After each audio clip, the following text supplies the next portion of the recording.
Olá, hoje é dia 17 de setembro de 2015, esta é a 60ª edição do Ainda Sem Nome, o seu podcast predileto sobre comunicação digital. Direto de Belo Horizonte, eu sou o Caio César. E diretamente de São Paulo, eu sou o Felipe Men. Tudo bem, Caio? Tudo bem, meu caro, como é que andam as coisas? Tudo certíssimo, depois desse sucesso retumbante aí da edição da volta, né? Nossa, a nossa volta foi triunfante, gostei muito. E ainda teve como bônus track o bootleg com a edição que a gente fez com o Primo, a 59B. Isso, eu achei muito bacana, cara. Gostei muito da referência feita à minha pessoa e que bom que as portas estavam abertas, porque aí eu voltei. Exatamente. Mas foi uma edição que estava perdida nos nossos arquivos e uma saudação pro Primo que fez essa edição com a gente. É isso aí, saudações canadenses. E agora eu acredito naquele papo de que foram encontradas gravações nunca antes divulgadas de 1969, de alguma coisa, porque realmente gravações ficam perdidas, né? Exatamente. Então naquele novo disco com inéditos do Michael Jackson, por exemplo, ele pode existir de verdade. Pode existir de verdade, é isso aí. Então vamos lá, né, cabeça? Vamos lá, fazer algo que também vai existir de verdade. É isso aí, vamos começar agradecendo as pessoas que curtiram a nossa volta, curtiram a 59ª edição e a 59ª B. Daniela Serra, o Mark Marzo, Lucas Cancela, Luiz Carlos Fernandes, Ananda Matos, Eduardo Elias Camponesa, Raquel Furtado, Joyce Kelly, Narcélio Filho, Ruth Faria, Carolina Boaventura, Patrícia Gresta, Marcelo Torres, Marcos André, Betânia Duarte, Matheus Moreira, Maria Cristina Sampaio, Lucas Stanislau, Daniela Viegas, Caterine Pilcher, Bucar Galbach, é isso? Buc, é o famoso Buc. Isso, José Roberto Marzulo, opa, Rafael Mônaco, Rafael Mancini. Caramba, muita gente, hein, cara? Pois é, isso aqui tá sucesso de público e crítica, ainda bem, né? Tá parecendo Faustão às 6h30 da tarde, né, cara? Exatamente, aquelas fichinhas eternas do Faustão, que nós vamos ficar passando fichinha aqui. Não, vai ser bacana, cara.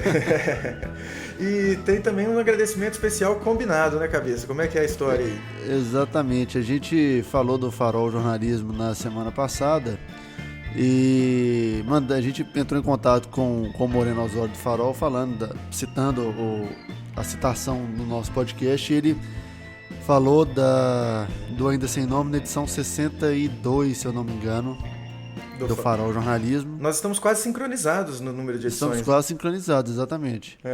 Junto com o Farol.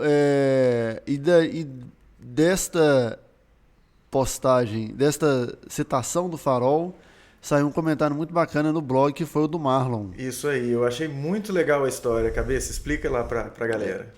O Marlon comentou dizendo que, primeiro elogiando o podcast, que tinha descoberto através da newsletter do Farol e que tinha baixado alguns episódios para ouvir.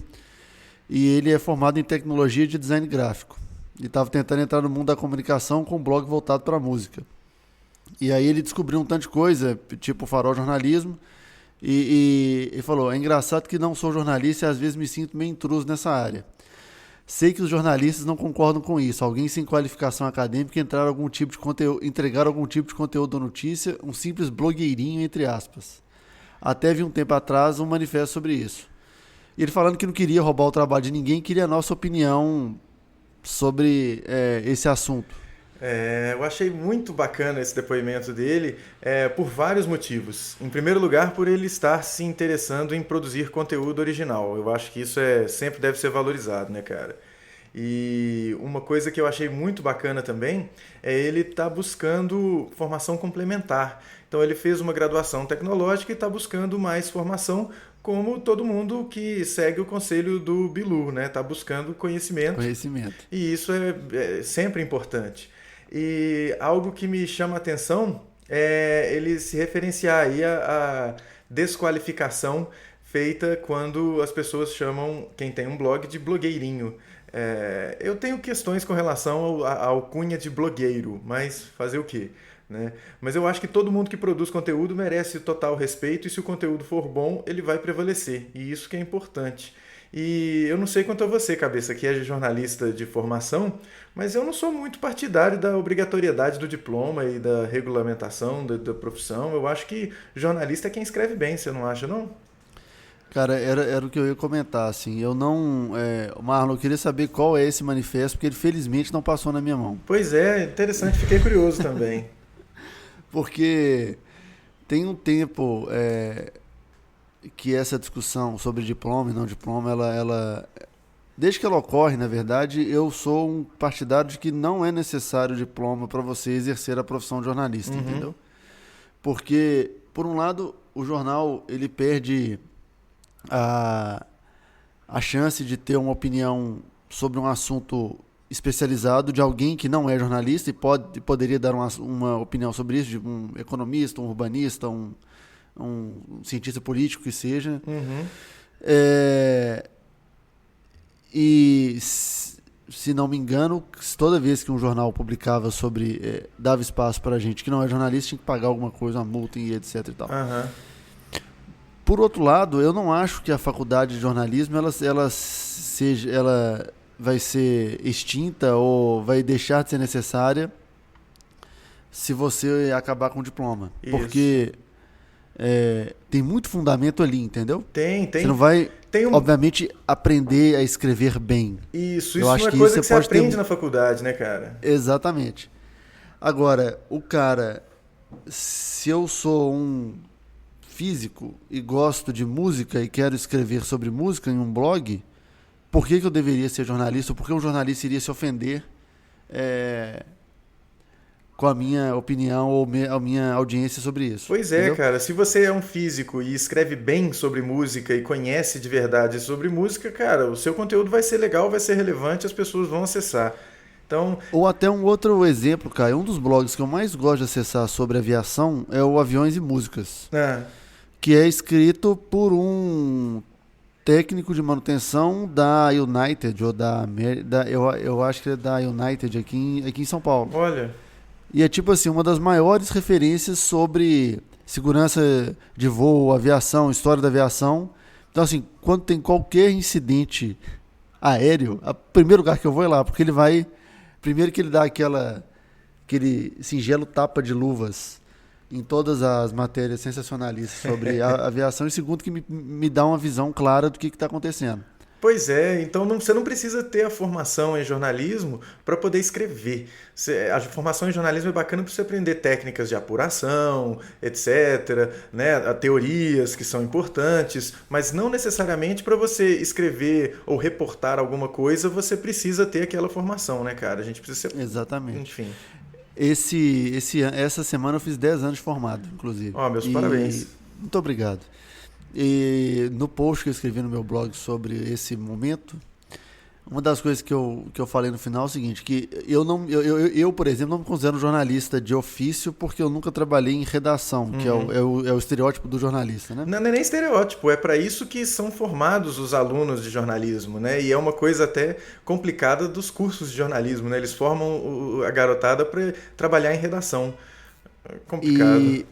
Só que eu usei duas habilidades que o curso de jornalismo, que eu acho que já tinha, o curso de jornalismo aguçou, que é ser curioso e ouvir e contar história. Então, eu acho que essas duas, se eu pudesse ser o ET Bilu, sejam curiosos e saibam ouvir e contar histórias, entendeu? Isso aí vai te servir para qualquer coisa, inclusive se você é um técnico em design gráfico e tem um blog sobre música. Pois é, Marlon, continua com seu blog, não aceite a alcunha de blogueirinho. Eu não gosto dessa titulação, eu acho que ela não tem nada a ver. Você está escrevendo, acontece daquela plataforma ser um blog. Mas, cara, a CNN usa o WordPress, que é uma plataforma de blog. Quem escreve lá é blogueiro também? Então, que história é essa? Não vamos limitar a nossa atuação de acordo com a ferramenta que a gente usa. A gente tem que atuar ou tem que fazer o que a gente faz e não ficar preso a esses rótulos que eles são bobagem. Exatamente. É isso aí. E obrigado pelo comentário, Marlon, e volte sempre, por favor. Isso, contamos com a sua audiência e queremos ver, cadê o manifesto? Eu gostaria de ver esse manifesto, vou dar uma procurada nele. E o blog, e principalmente seu blog sobre música. É isso aí, Marlon, vamos divulgar porque deve ser interessante, vamos ver lá. No mínimo, vai ser mais uma referência. Exatamente. Ô Caio, e isso tem uma ligação direta com talvez o assunto que seria o principal da edição de hoje. Diga lá. Você viu MasterChef? Cara, eu confesso que eu não assisti a temporada do MasterChef, nem essa, nem nenhuma outra anterior, mas ao longo dessa temporada eu fui percebendo, inclusive por causa de feedback de alunos, as interações do MasterChef no Twitter. Então lá na aula eu falava de alguma coisa de segunda tela, falava alguma coisa desse respeito, e alguns alunos falavam do MasterChef. E coincidentemente, na terça-feira, ao chegar da aula, eu dei aula à noite, e eu resolvi ligar o MasterChef porque na hora do almoço, ou mais tarde um pouquinho, eu tive uma reunião com uma professora que está escrevendo um artigo e falando sobre acompanhamento de notícias em tempo real no Twitter. E aí uso de hashtags e tal, e a gente conversou sobre o MasterChef, que o MasterChef ele fica contando a quantidade de tweets e tal, e não sei o quê, e isso era uma coisa bacana e a gente acompanhava pela hashtag. Ok, como era terça-feira e eu tinha chegado da aula, eu liguei a televisão e falei, deve estar passando o MasterChef, vamos ver como é que é isso, vamos ver isso na prática. E coincidentemente era o último episódio, acreditem ou não, foi uma coincidência muito feliz. Foi interessante que eu acompanhei, mas foi um pouco ruim porque eu estava acordado desde as 5h30 da manhã e fiquei acordado até a 1 da manhã para ver a final do raio do negócio, né? Mas acompanhei. Completando aí seu turno de 24 horas, né? Aí eu acompanhei essa última edição. É interessante, é um reality, né? Mas eu acho muito interessante.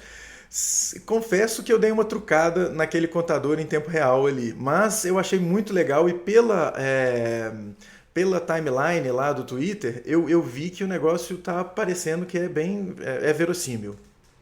Cara, eu acho que a relação MasterChef-Twitter ela foi muito emblemática, porque foi um caso raro na TV brasileira, assim, de um programa incentivar tanto o uso de uma plataforma, com esse contador de hashtag, que eu também truco ele, e eu acho, inclusive, ele tinha 100 mil tweets a mais na TV no contador da TV do que no contador oficial da plataforma. Mas beleza, só o fato de você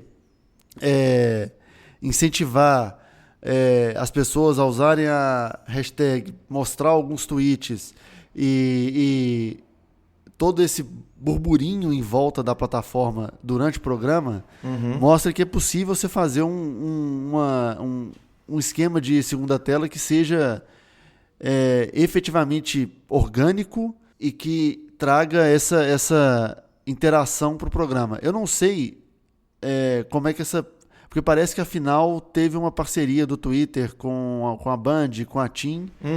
Eu não sei se essa parceria entre o Twitter e a Band ela foi desenhada desde o começo. Ou se com o sucesso do programa nas redes sociais o negócio foi se estabelecendo, né? Foi se estabelecendo para isso. Uma coisa que eu acho que foi um vacilo na final foi essa questão desse painel com personalidades do Twitter. Isso foi só no último episódio, né? Isso foi só no último episódio, porque eu acho que não necessariamente quem funciona bem no Twitter funciona bem ao vivo, só que o cara ele pode ser muito engraçado no Twitter e não ter o traquejo da TV ao vivo. Mas o ponto interessante que tem a ver com o comentário do Marlon, por mais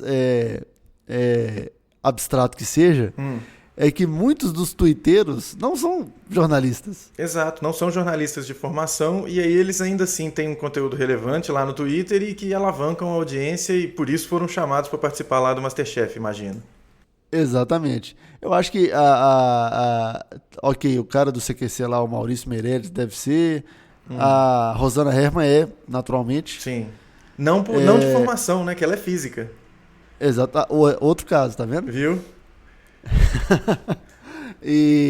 Só que, bicho, eles estão lá, tem uma audiência gigante, tem uma relevância importante na plataforma e enfim, se você acha que para isso, para sair escrevendo, você tem que ter um diploma de jornalista, você está muito enganado, cara. De forma alguma. Então, eu acho que isso corrobora a ideia de que o que importa é a qualidade do seu conteúdo.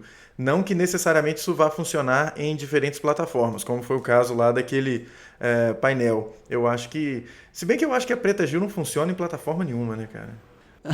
Cara, eu acho que ela tem o... Eu não acho ela de toda ruim, não, sabe? Mas eu não sei se às vezes colocar a pessoa... De novo, assim, a questão... por mais longe que a gente esteja dos anos áureos da TV, a peste de TV ao vivo ela ainda pesa, cara. Deve ser muito complicado você trabalhar com TV ao vivo, se apresentar, né, a programas ao vivo. E é essa hora que você vê que o cara ele é foda ou não, entendeu? No esquema. Exato. Então, assim, esse painel ele foi um pouco esquisito. Eu sei que ele tinha uma série de, não só, né, os que estavam no palco, mas na plateia, havia uma série de tuiteiros famosos. Eu sei que, por exemplo, a Dilma Bolada estava lá fazendo um periscope. Ah, é? O que é uma coisa muito engraçada, porque o cara tava... Tinha gente vendo um periscope de alguém vendo um ao vivo que estava vendo um programa que foi gravado. Nossa, Inception, completamente. Inclusive, se a Band estiver ouvindo isso, eu acho que foi um vacilo a Band não ter explicado que a prova final tinha sido gravada e não era ao vivo. Porque ficou o Twitter falou muito disso durante o programa. Tipo, isso é ao vivo ou isso é gravado? O que está acontecendo? Por que eles estão com as mesmas roupas, etc e tal? Mas aí você vê a gente fazendo uma transmissão ao vivo de um negócio ao vivo, vendo uma terceira coisa gravada. E era mais uma forma de você entregar conteúdo, né? Eu achei o negócio todo muito bacana, muito interessante. Acho que isso mostra a relevância do Twitter. Eu não sei se isso funcionaria tão legal no Facebook, porque a questão do Facebook com hashtag é complexa, não é tão direta e simples como o Twitter. A velocidade do Twitter ela é infinitamente superior à do Facebook, é uma coisa absurda, né? O Twitter ele tem um alcance bem bacana. A questão do alcance orgânico, né, que é pleno no Twitter, e no Facebook seria restrito. Então eu acho que a exploração dessa plataforma mostrou o tanto que o Twitter é relevante. Eu fico sempre preocupado com isso, porque nas minhas experiências em sala de aula, eu tenho percebido os alunos muito mais voltados com o seu interesse para o Facebook do que para o Twitter. E eu acho que a onda não é essa, né, cara? Cara, pra segunda tela, pra acompanhar qualquer coisa desse tipo, não tem jeito, cara. O Twitter, ele vai ser a melhor solução, disparado, sem sombra de dúvida nenhuma. Pois é, a abertura da API do Twitter, que mesmo assim não é a mais aberta de todas, mas já te dá acesso a muita coisa se você explorar plugar o seu aplicativo ali. Além do que a questão da busca, que é mais eficiente. Eu não sei quando que o Facebook vai resolver a busca deles, que é muito ruim. E o uso de hashtags, que no Twitter é efetivo, é de verdade, né? E no Facebook é uma coisa meio escondida, é uma funcionalidade meio escondida e etc. Né? Então, o Twitter ele é extremamente relevante,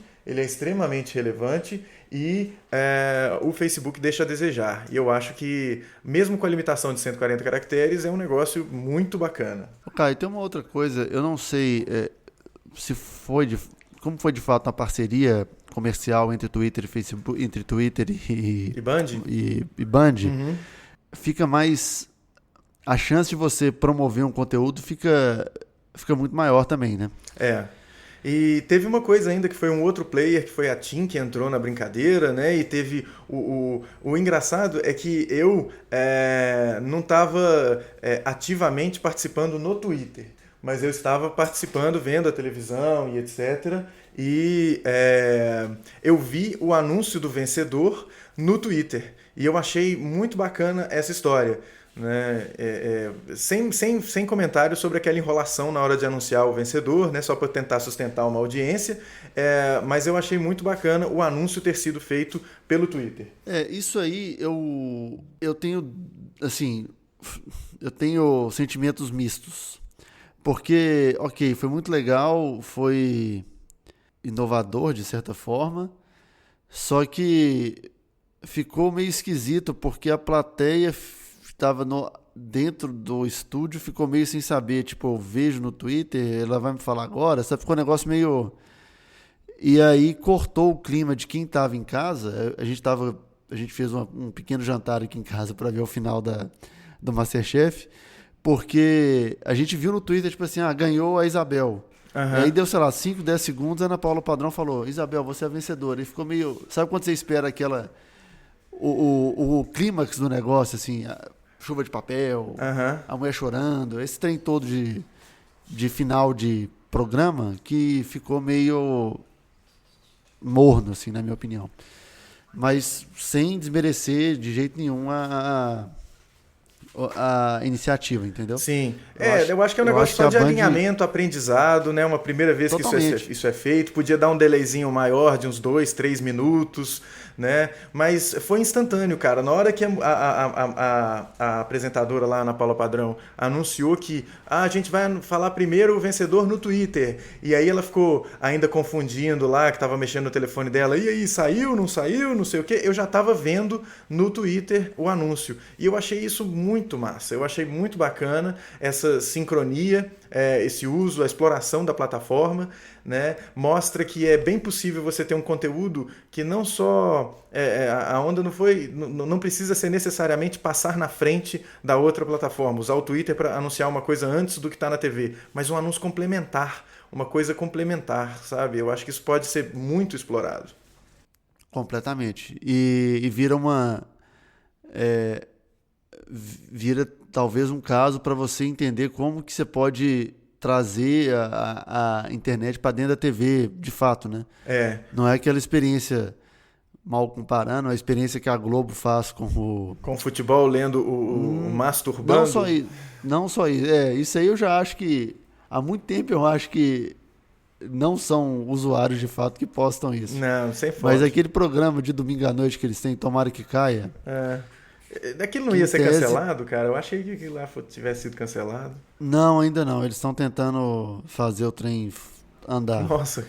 Mas que começou... Porque ainda dentro da Globo... Tem um link do Maurício Stice sobre isso. Tem que procurar. A gente acha isso, põe nas notas do programa.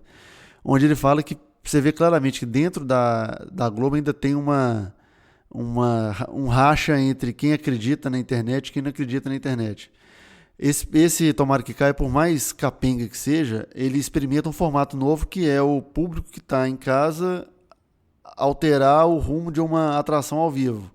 Isso. E ao mesmo tempo você vê caras tipo Faustão que acham que a internet é o pinico do mundo, é uma coisa, um comentário pejorativo desse nível, entendeu? Então, assim, obviamente é louvável a vontade de experimentar e você tentar quebrar um padrão para fazer um negócio novo. Isso.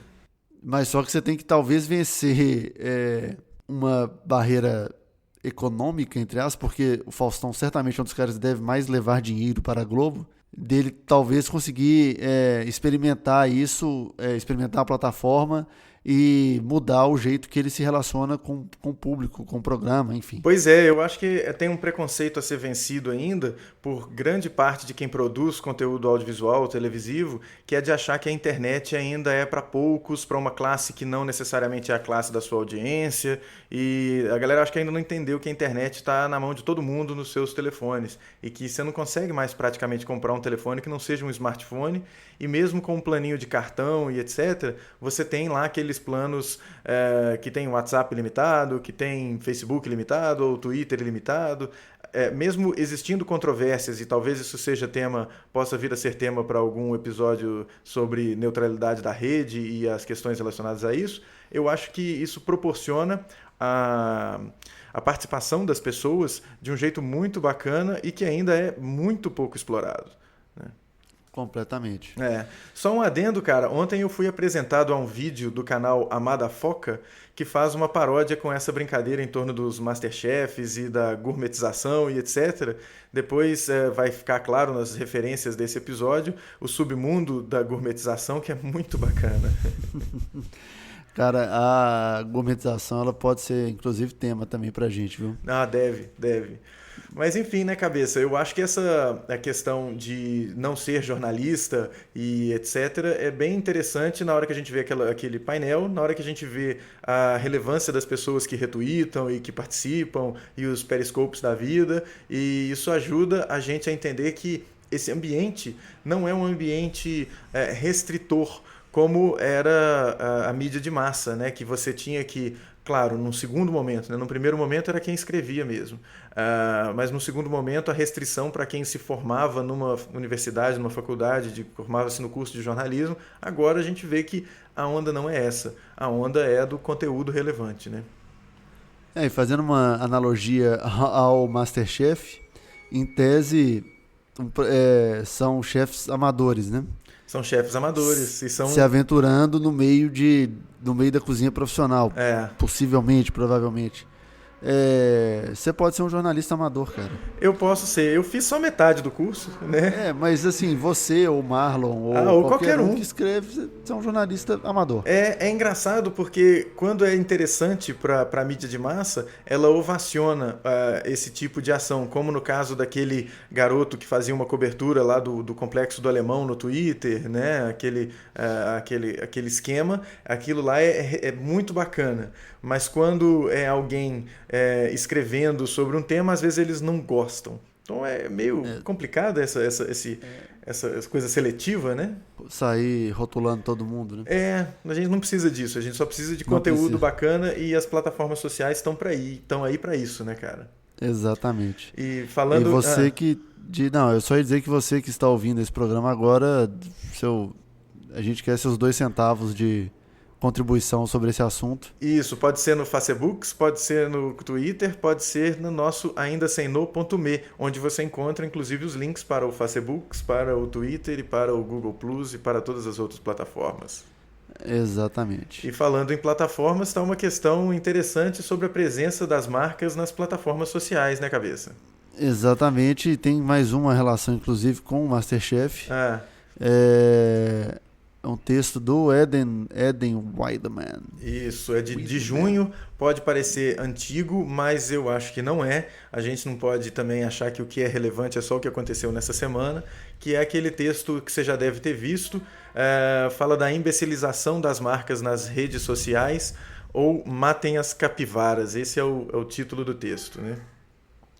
Exatamente. O texto ele fala de uma interação entre a Hellmann's e a Kautzknor no Twitter durante o MasterChef, onde a marca de temperos colocou uma foto de um frango cru em posição lasciva escrevendo "manda nudes". Puxa vida, hein, cara. E aí a Hellmann's responde "seja menos". Eu acho que as duas aí não souberam segurar a onda, né, cara? Não souberam segurar a onda. Eu acho o ponto que o Eden fala no texto, que é de, bicho, como que alguém de marketing, alguém de comunicação dessas marcas, como que eles iriam reagir ao ver a marca tendo um posicionamento completamente diferente do que eles pregam, só porque a abordagem na plataforma, em tese, ela seja diferente, sabe? Isso é uma coisa muito legal do texto, que ele reflete sobre engagement pelo Facebook e engajamento real com o conteúdo. Porque o Facebook, para quem não sabe, ele interpreta como engajamento de uma postagem 4 coisas. O clique no link, o comentário, o compartilhamento e o like. Mas não necessariamente essas ações elas proporcionam um engajamento real, no sentido mais interessante da palavra para abordagem de marketing, que é a conversa, o aumento da percepção de valor, um crescimento do valor percebido da marca, um respeito maior da marca, aumento da autoridade. Isso não acontece quando uma marca vai lá e coloca um manda nudes. As pessoas vão retweetar, as pessoas vão curtir, as pessoas vão compartilhar, mas não necessariamente aquilo adiciona algum tipo de valor para a marca, né? Não adiciona nada e, em tese, também não se traduz em compra, né? Você não tem ROI, né? Que é uma coisa muito importante aí, né? Não podemos deixar de lembrar que, seja Hellmann's ou Kautos Knorr, eles não estão no Twitter para mandar nude ou para ser engraçadinho. Eles estão lá para conseguir traduzir isso em venda de maionese e tempero. Isso. Ou tompeiro, como diz o Jacan. Por mais que isso proporcione uma lembrança de marca, né? Na hora de você comprar um caldo lá no supermercado, você pode ser que se lembre dessa brincadeira da Knorr. Isso precisa estar alinhado com o resto do discurso da Knorr. Vai fazer muito sentido se lá na gôndola a Knorr colocar uma referência a esse tweet, já que ele teve 1.700 e cacetada retweets, tantas curtidas e tal, fazer uma referência. É o tal do Omnichannel, Omni Experience que o povo está falando agora, mas que as pessoas não sabem efetivamente fazer. Que é, olha, a conversa da marca, o discurso da marca, ele tem que ser o mesmo em todos os canais, em todas as plataformas que essa marca usa.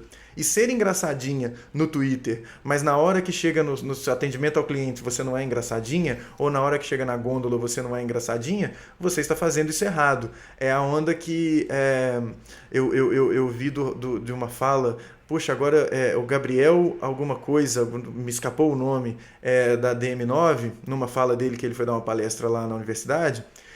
Ele falou uma coisa muito interessante, que ele espera menos storytelling e mais story doing. Ele quer que as marcas façam mais, e eu acho que é uma coisa bem dentro aí, que a gente precisa ver mais ações das marcas e menos discurso. E esse discursinho de ser engraçadinho no Twitter, poxa, qual é disso, né? Eu acho que isso acaba atribuindo uma carga pejorativa à plataforma. As pessoas começam a levar menos a sério essa plataforma, se é isso que acontece lá, né? E é meio você achar que seu público é idiota, saca? De certa forma, assim. Pois é, que tudo tem que ser reduzido a uma piada tipo Pânico. Quando a gente estava fazendo planejamento junto com a agência que atendeu a gente estava fazendo planejamento de social media para WorldSkills. Uma coisa que foi um ponto pacífico é o seguinte: ok, a gente está falando com jovem, mas não vamos tratar os caras como idiota, não vamos rebaixar a marca a uma coisa idiota, sabe? Sim. Você pode, obviamente, mudar o tema, você não vai usar palavras de velho, você não precisa de ter um posicionamento 100% formal e tal, mas você não precisa de ser idiota também. Isso, eu acho que uma coisa muito mais relevante é você aproveitar o tempo da conversa do jovem, que é um ritmo diferente, é uma toada diferente, do que você ficar, sabe, usando de neologismos só para ver se você consegue uma simpatia. Poxa, é como se jovens não conversassem com adultos, né? Porque o adulto fala uma língua diferente e não, eles conversam o dia inteiro, eles estão interagindo o dia inteiro, né? Se o adulto é relevante, o jovem relevante pro jovem, o jovem vai se engajar com o adulto, né? Exatamente. E quando fica forçado, parece... Sabe quando você vê o tiozão tentando ser jovem? Ou quando você vê também eu vejo isso muito aqui em São Paulo, especialmente porque eu trabalho na região empresarial, jovens com roupas de velho. E não tem o comportamento, né, de adulto, ele tem só a roupa de adulto. Exatamente. E vice-versa, né? O cara não tem um comportamento de jovem, só tem a roupagem do jovem. Pois é, fica falso, né, cara? E isso não é legal e remete, inclusive, a um outro texto que também se relaciona com esse texto inicial que a gente fez referência aqui no Medium, do Éden, que é o texto A gente precisa parar de pagar pau pra firula em social media. Eu acho que é algo que se relaciona muito ao texto do Flávio Moreira, também no Medium, E eu acho que depois a gente até podia conversar sobre o Medium, mas não é a onda agora. É a onda de... o pessoal... Eu não sei, cabeça, já passando para esse segundo texto do Medium aqui, a onda que eu vejo é muito piada interna, sabe? As pessoas ficam falando disso, aquela coisa em palestras de mídias sociais, aqueles eventos megalomaníacos, e aí vem um cara, um diretor de criação, ou vem um redator, ou vem um cara de mídias sociais falando dos exemplos, por exemplo, dos bancos disputando o cliente com um poeminha no Twitter. Cara, eu acho isso tão piada interna que sei lá, é tão relevante quanto o cocô do mosquito no departamento de contabilidade da agência, sabe? Vira... Esse sempre foi bom. Esse... Vira... Cara, porque quem não tá por dentro do negócio vai achar que é coisa de idiota, saca? E tem essa coisa, né? Ou vai achar que a coisa é de idiota, ou vai achar que mídia social é isso. E vai achar que qualquer um pode mandar um poeminha e o Bradesco vai responder, ou que o HSBC vai responder, que agora é a mesma coisa. Mas, enfim, ou que o Itaú vai responder. Não é isso, cara. A minha aposta é de que esses poeminhas são tipo os dois caras de mídias sociais que atendem esses diferentes bancos, são amigos e falam, vamos fazer uma brincadeira? Vamos, então vamos lá, faz isso que eu faço isso. E aí a coisa acontece. Eu truco a espontaneidade desse negócio. Eu voto com você nesse aspecto. Eu posso pode ser provado que eu esteja enganado, mas é normal eu estar enganado, mas a onda é de tipo muito piadinha interna, isso é só para agradar publicitário, sabe? Não acho bacana. Ou então vira roda vira assunto para roda de conversa de social media no fim do dia, sacou? Exatamente, criação de exemplinho para palestra do mês que vem. Eu acho que isso Exatamente. É o esquema de agora, as marcas ficarem de boas. Né? No texto aqui, a brincadeira no texto é com aquele dinossauro que fala diferente. Né? Dinossauro fã. Isso. E agora a onda é a marca estar de boas. Gente, é muito complicado uma marca falar que está de boas, né? Vai lá conversar com a marca. Eu acho complicado, porque a marca não necessariamente está de boas e vai ser de boas. Porque uma marca, ela está querendo ganhar dinheiro e quando acontece um problema com você, dificilmente ela vai ficar de boas. Mas aí, Caio, quando acontece um problema e você vai reclamar no Twitter, por exemplo, com a marca... Você não espera que o deboísmo da marca nesse ponto para mim é que ela resolva o meu problema, entendeu? Resolva ou que ela seja rápida. Não entra em conflito. Que ela resolva de um jeito, pelo menos me atenda, entendeu?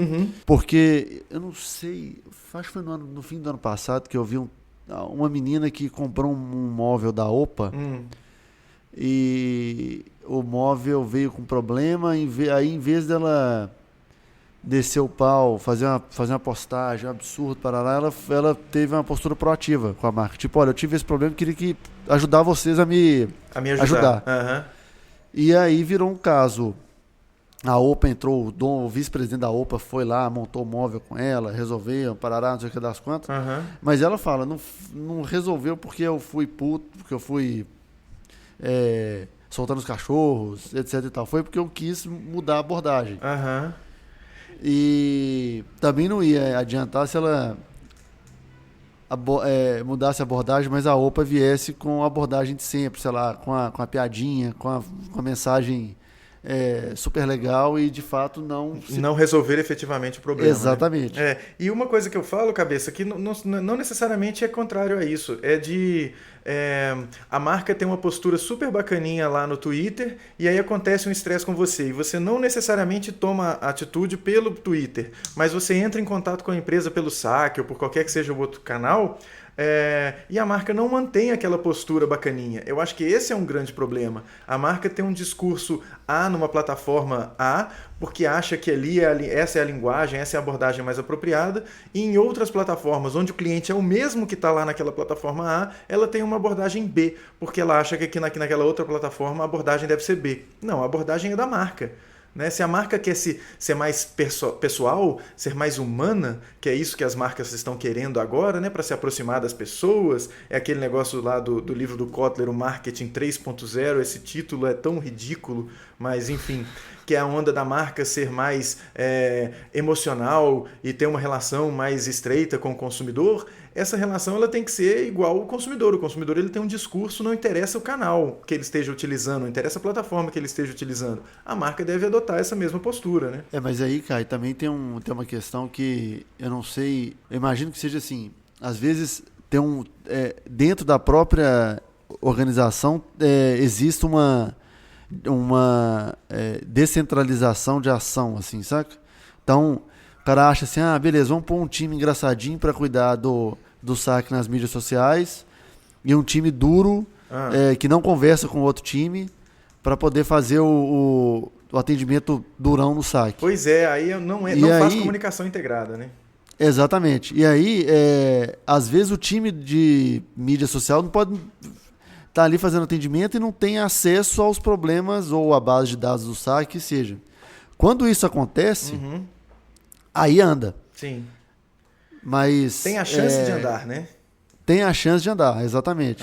Quando isso não acontece, aí, bicho, você vai ter que comprar briga não sei onde. Isso é igual marca, por exemplo, que tem time especial pro Reclame Aqui. Então, uma colega de trabalho estava com um problema com o celular, que ela comprou o celular, deu 2 semanas, queimou a placa-mãe, não sei o quê. Reclamou no saque, foi um atendimento 2 vezes mais lento do que o time que atende o Reclame Aqui. Em tese, os times tinham que ser integrados, cara. Isso é muito doido. Isso é muito ruim porque o consumidor percebe isso na hora, né, cara? Ele conta uma história numa plataforma e aí a outra plataforma não escuta aquela história. E aí você acaba, tipo um tiro no pé, porque você acaba desqualificando o seu próprio saque. Isso. E porque o consumidor vai querer reclamar no Twitter, vai querer reclamar no Reclame Aqui e vai deixar o saque de lado. Segundo plano. Pois é, eu acho que essa questão ela é muito séria porque as empresas não prestam atenção na importância de você ter um time integrado. Por mais que seja um time externo, você contrate uma empresa para cuidar das mídias sociais, isso tem que ser integrado com a sua coisa interna. Sabe? Você não precisa pagar o salário daqueles profissionais, mas aqueles profissionais precisam conversar com os profissionais da sua equipe para resolver a coisa, né, cara? Senão você vai ter graves problemas. E é a brincadeira do Omnichannel que está em voga agora, está na modinha e que as empresas estão apanhando para fazer. Porque, em primeiro lugar, os profissionais que estão gerenciando comunicação, eles não estão sacando a importância do digital e o peso do digital no processo total. Pelo menos essa é a minha percepção. Eu acho que no final do dia a conta é essa mesmo. Enfim, né, cabeça? Eu acho que esses textos, por mais que eles sejam de junho e de julho, sei lá, eles são muito relevantes para a gente agora e o tempo todo, porque acho que eles não chegaram a todo mundo que tem que chegar, né? Os textos são de junho e as marcas ainda continuam fazendo isso. É a marca de boas, é a marca fazendo piadinha e não tem nada a ver essa história, né? Caio, não tem a ver, assim, na maioria das vezes não vai ter a ver. E pegando, quando você fala de que não necessariamente você não precisa de pagar por um time de social media que seja, acaba que talvez esse seja um problema bem entre aspas, porque às vezes você vai contratar uma agência, os caras têm a manha de mídias sociais e tal, só que acham que é o mesmo discurso para todo mundo também, né? Quando eu disse isso, quer dizer o seguinte, você não precisa absorver esses profissionais dentro da sua folha de pagamento da empresa. Você pode contratar uma agência, uma empresa, mas mesmo que sejam terceiros, eles têm que ter acesso às suas políticas, eles têm que estar ali dentro. Isso é muito importante. Exatamente, para os dois lados. Primeiro, para você ser efetivo nas suas ações, seja de comunicação ou de atendimento ao cliente, e para a agência não padronizar o discurso achando que a marca que vende tempero, ela tem que ter a mesma abordagem da marca que vende tênis para jovens. Exato, entendeu? Isso aí é muito importante porque quem compra o tempero não é a mesma pessoa que está lá lendo aqueles tweets engraçados, cara. É outra pessoa. Não, pode ser até pode ser a mesma pessoa. Ser até a mesma pessoa, mas só que você não espera que, sei lá, a BMW, marca de carro de luxo alemã, séria, parará, inovação, né? Se comporte do mesmo jeito que a Vans, que é a marca de tênis, entendeu? Uhum.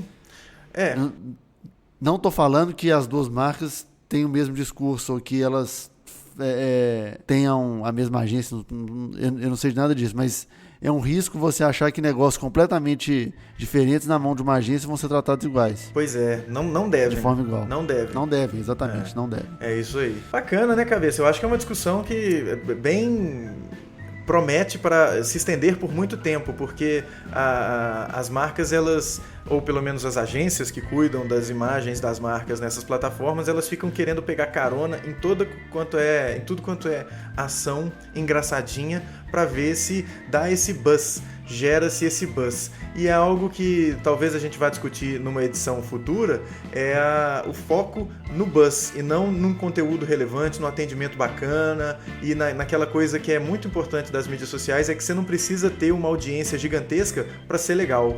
Você precisa ter uma audiência relevante, um conteúdo bacana e interessante para essa audiência, né?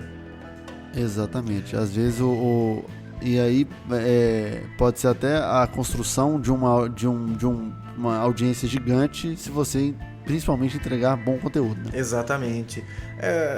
Enfim, Cabeça, é um assunto que não tem fim próximo. A gente ainda tem muito que discutir sobre isso e esperamos as colaborações de todos, não só com parabenizações e congratulações nos nossos Facebooks e no nosso aindaseino.me, deixa lá o seu comentário, mas um comentário que vá prolongar essa conversa. Quem sabe a gente retoma esse assunto nas próximas edições, nos próximos episódios e a gente vá evoluindo nesse aspecto, né? Exatamente. Caio, falar nisso, a gente deixou algum assunto para trás aí dos comentários, mas a gente pode abordar isso no episódio 61, que foi o Eduardo Elias perguntando sobre plataformas descentralizadas. A gente promete responder isso no próximo. É verdade, cara. O Eduardo Elias Camponês falou isso daí e a gente deixou passar. Cara, no próximo a gente retoma isso daí. Na edição talvez de número 61 a gente fala sobre esse assunto, beleza, cara? É até um cliffhanger para você ficar aí e acompanhar o próximo. É isso aí. Caio, um prazer inenarrável fazer essa edição com você. É isso aí, cara. A gente vai aprendendo a cada episódio e aos trancos e barrancos vamos voltando à normalidade do Ainda Sem Nome. Exatamente. Apesar da tecnologia vencer às vezes. É isso aí. Os robôs vão tomar conta, cara. As máquinas estão nos usando. Pra isso. Exatamente. É isso aí. Uma cabeça bacana. Pessoal, espero os seus comentários no aindasemno.me e lá você vai encontrar em breve um visual muito bacana e o espaço para você dar os seus 2 centavos, as suas 2 tecladas sobre esses assuntos que a gente discutiu aqui. Isso aí. Muito obrigado pela oportunidade, pela audiência e a gente se vê no próximo, Caio. A gente se vê, cabeça. Falou, pessoal. Um abraço. Até a próxima. Valeu, um abraço. Tchau, tchau.